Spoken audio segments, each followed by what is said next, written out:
Hey folks, welcome back to FreepCast. My name is Rob Murray. I'm the managing editor here at the Free Press, and I'm here today with sports editor extraordinaire, Mitch Vosburg. Hey. Mitch, you got some driving ahead of you, don't you? Yeah, we're about halfway done, I think. Heading up to Grand Casino Arena. It's XL Energy. Let's get real today. Cleveland volleyball, first time ever state quarterfinal matchup. Huge for them. It's going to be exciting. I expect kind of like their sectional title match and all the section games. The entire town of Cleveland's going to make their way up to St. Paul. Just going to be cool, awesome environment for them. But yeah, just super excited. So is this the team that, did you get a call or an email from somebody asking you to cover other teams beyond the Mankato teams, and that's why you went to Cleveland? Or I think they had part of it. One of the moms on the team, because they were sending me stats earlier in the year, then I kind of tapered off. One of the moms was like, hey, sectional semifinals in St. Peter. I'm like, okay, well, that's definitely doable. Like, yeah, I do want to see what on the outskirts are here, and now I finally have time to do that. So let's give it a shot. And then after watching Cleveland's semifinal match, I realized, like, oh, boy, this team is this team's really good. This team's just good. Yeah. Like, my goodness. And the crazy thing is, though, no seniors in this team either. Which, to me, just is like, man, as far as they go this year, like... That does seem unusual. Yeah, you don't see it very often. Mankato Loyola Volleyball had that situation arise this year, too. I think I've seen maybe one other time before. But, no, it's very rare you get a team with no seniors on it, let alone a team with no seniors find this kind of success.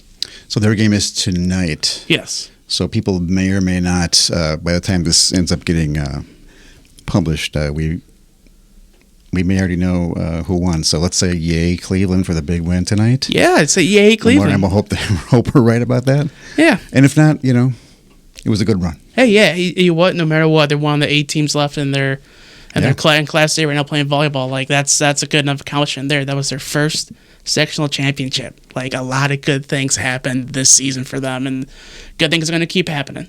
And who are they playing?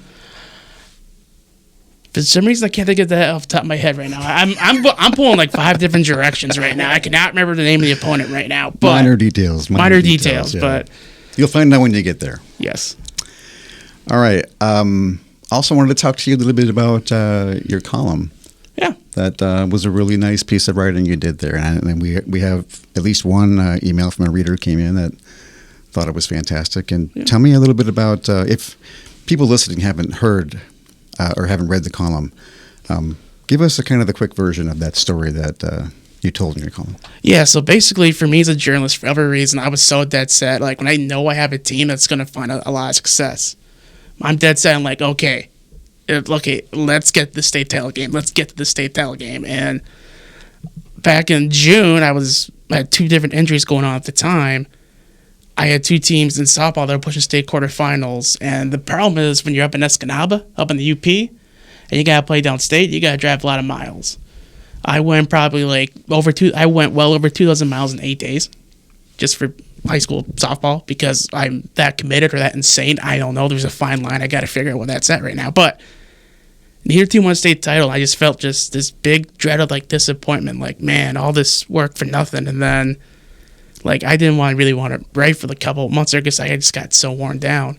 And then first high school game I cover, it's Mankato East girls soccer. They went 14-1. Talked to coach after the game. Last question I asked her is like, hey, what do you think this team can accomplish this season? She said, oh, yeah, we're going to state. Like big things around that. I'm like, cool. Also, like, again, really? But then I'm thinking, like, but they got the U.S. Bank Stadium, which was awesome. And then I kind of realized, like, I was walking out U.S. Bank. It's like, I don't feel disappointed. That's weird. This is a team that taught me that definitely, like, in life, it's not always about the destination. That's the best part. The journey is really what matters because the journey, at least for my kind of job, is honestly the best parts of it. Mm-hmm. The stories I'm able to create, the moments I'm able to capture, that's kind of what brings this joy to me with this job. And it took me a girls' soccer team to figure that out. Which that was kind of the best part of that's how you ended the column, right? It was kind of exactly. Life's about the journey, not about the destination. Exactly. All right. Did you say you were injured Yes, I Also, throughout your last summer? Yeah, so I got something up in my right knee. One doctor told me it's a torn meniscus. Another one told me it's one of three things. We'll figure it out. And then I moved here, so I didn't get the answer to that. I also got attacked by my neighbor's dog. So this was bandaged that entire last week, which was it was fun. I could do a can opener, and that's about all I could do. So what kind of a dog was it? Oh, it was a 90-pound pit bull. Okay. Yeah. What was his name? Get off me. No, actually, his name was Pogo. Nice dog. Otherwise, you just had a bad day, or what was going on there? I don't know. He was leashed up in a spot he wasn't, and wasn't supposed to be. I got out of the car from a 6-hour drive from regionals. 11 o'clock, I pull in. 11:10, I'm in the ER. So I mean, dogs are usually a pretty good judge of character. I don't know what's going on there. Yeah, I don't get it either. I'll never understand it. Oh well.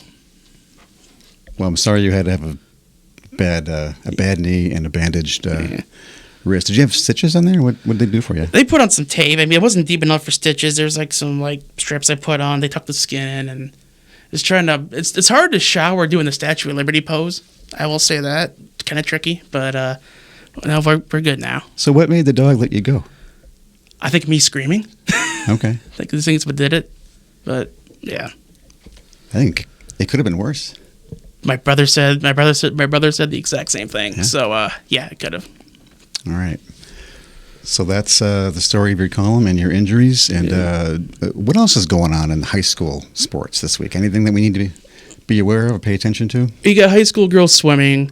Mankato East got through prelims yesterday. They got diving stuff today on Thursday. And then sectional finals will take place on Friday. So I think East has a good shot to do something good. I think Jordan Woodford also has a shot of doing some good things for Mankato West. And there's a couple girls that I think can do well too, whose names I just cannot remember right now off the top of my head because I've been everywhere so far the last couple weeks. But we got 2 football teams left. You got Waterville, Legion, Morristown, who I got to watch win their sectional title on Friday over Maple River, who gave them a big fight. I mean, I'm pretty sure their head coach was like this close to pulling out the kitchen sink on them. Like, it was such a tight, competitive game.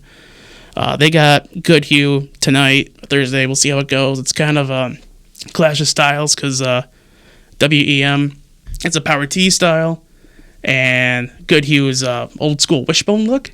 Oh. So if you like big passing yards, big diving catches, that's not going to be the game for you. But it's still going to be a fun physical game. And then where's the game being played at? Up in Hastings High School.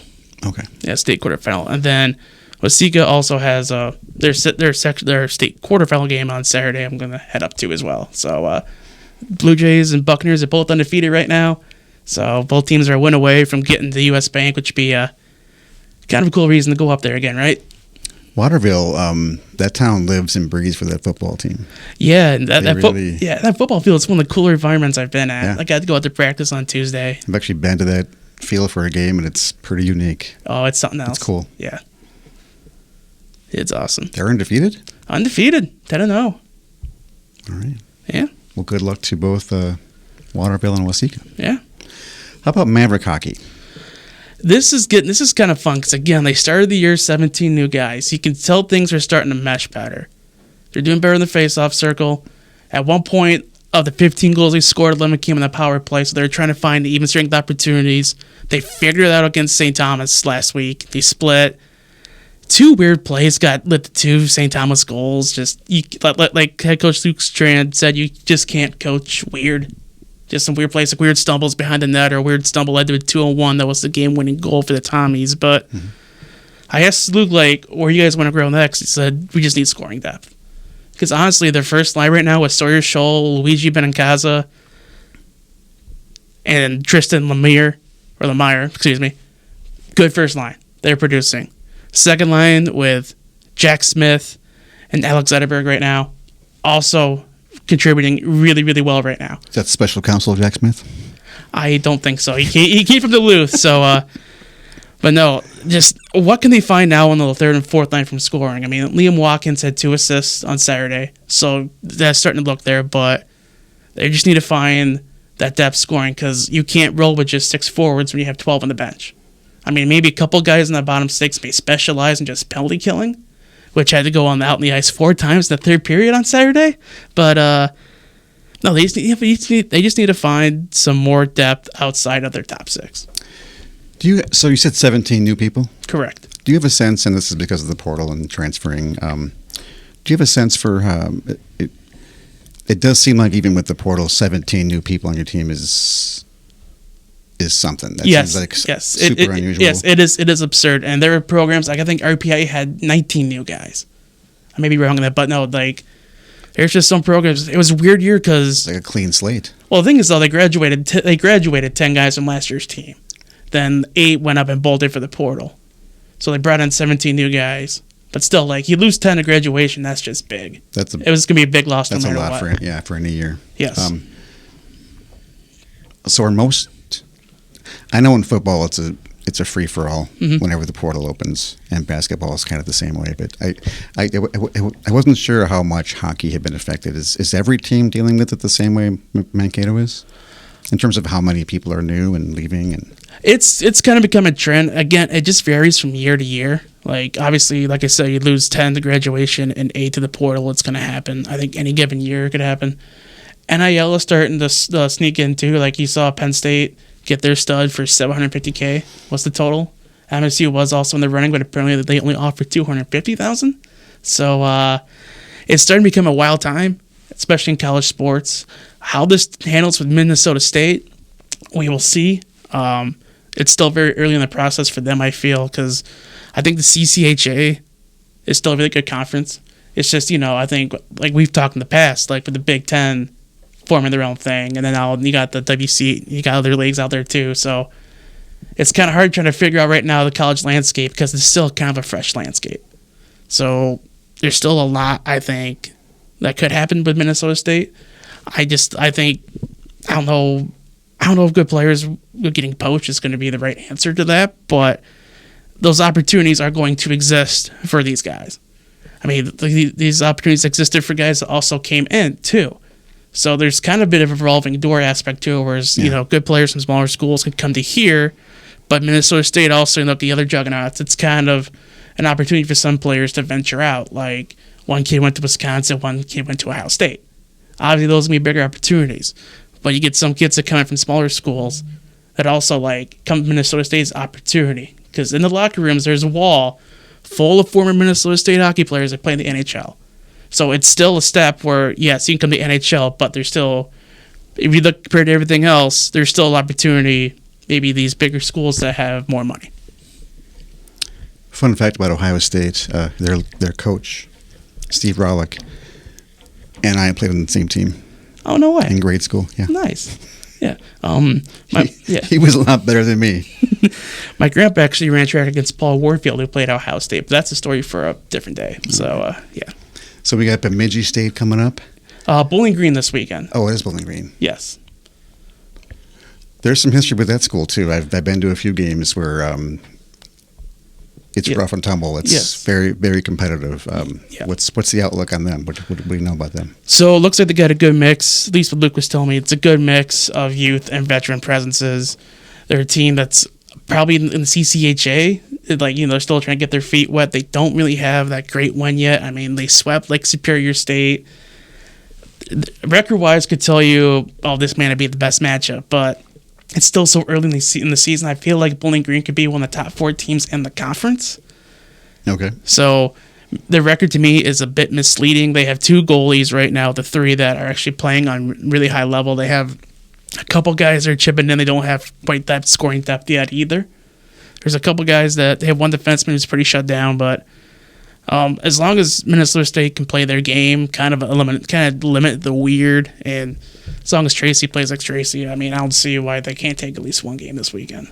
So what you're saying is anything but a Maverick sweep is unacceptable? Oh, absolutely not. No. All right. Anything else going on in sports? Oh, you know what we forgot to do? What did we forget to do? We forgot to read the sponsor. Oh, yeah. Script. Got it right here in my hand. This podcast is sponsored by Minnesota Valley Federal Credit Union, happily serving those who live, work, and do business in Blue Earth, Nicollet, Le Sueur, Waseca, Brown, or Watonwan counties since 1934. Thanks, Casey, for the visual cue that once again we forgot to read this. And we love the sponsor, by the way. Yes, Minnesota. Love the sponsor. Minnesota Valley Federal Credit Union. Thank you so much. And Casey, thank you so much. Producer Casey, always on the ball when we are not. Yes. Anything else in sports that we should talk about, Mitch? That's kind of a, if you want me to be honest, I could talk to you for about 4 hours, but we don't have the time for that. So I'll just say Vikings might not be in a bad spot. The Minnesota Vikings? The Minnesota Vikings. The football Vikings? Yes. Especially coming up that win against Detroit last week. Yeah. Oh, I mean, Detroit. You're a Detroit guy. Kind of, yes. When it comes to football, kind of. Okay. I'll jump on that bandwagon. But you're a Red Wings guy. Oh, absolutely. Yeah. I've seen Stanley Cups in my lifetime, so it's pretty nice. But nice. Yeah, but no, I mean, that was a huge win for them. Go out to Detroit with JJ McCarthy with so much news about him. It's like, he ain't it. Nope. This ain't it. Nope. And all of a sudden, they win. They went against a team that they couldn't beat last year. Yeah. Their 4 losses, 2 came to Detroit. I was at that second one. Still have some hearing damage from that game. You were there? Okay. I was there for that, yeah. But no, this week's going to be really interesting, especially against the Ravens, who have Lamar Jackson back. It appears their offense is firing back on all cylinders. But also, like, Minnesota defensively, like, there's a blueprint out there to try and hopefully slow down that offense that Detroit laid out week 2. I just feel like with Brian Flores' his defense, like, they have a legit shot of pulling off an upset at home this weekend. Okay. They have a legit shot. Is it going to happen? I don't know. Lamar Jackson may just run all over them, and I may be totally wrong, and someone can laugh about this in like 2 weeks. But honestly, he's a good football player. Yes, absolutely. No, Baltimore's real good, and they're desperate. Like, they still have a chance to win their division. Right now, they're sitting at 3-5 right now. Like, if they could just rip off wins, like, Baltimore could be a problem. But they got to get by Minnesota first, so they want to do that. So, what's your prediction? What's the betting line? What's Vegas saying? What I saw, it was Baltimore is a 4.5-point favorite in Minnesota. That may have changed, but I think I would, if I was a betting man, which we really can't do in the state of Minnesota, I would take the Minnesota plus 4.5. I think it's going to be a field goal game in either direction. But I mean, I think the Vikings could very easily pull it off, and everyone would be stunned. But I just think it's going to be within a field goal. Well, all right. We wish the Vikings good luck. Yes, absolutely. All right. Anything else you want to mention with sports? No, sir. You got like a 2-hour drive up there, or an hour and a half or something? Hour and a half. Something along those lines? Okay. Yeah. What time is it right now? It's about 2 o'clock. You might hit some traffic. Yeah, I might. That's why I'm trying to leave early. Yeah. But yeah. Well, let's wrap this up then and get Mitch on the road. Thanks for sitting in today, Mitch. Hey, thank you for the invite. Appreciate it. We very much appreciate it. And folks, we will see you next time on FreepCast.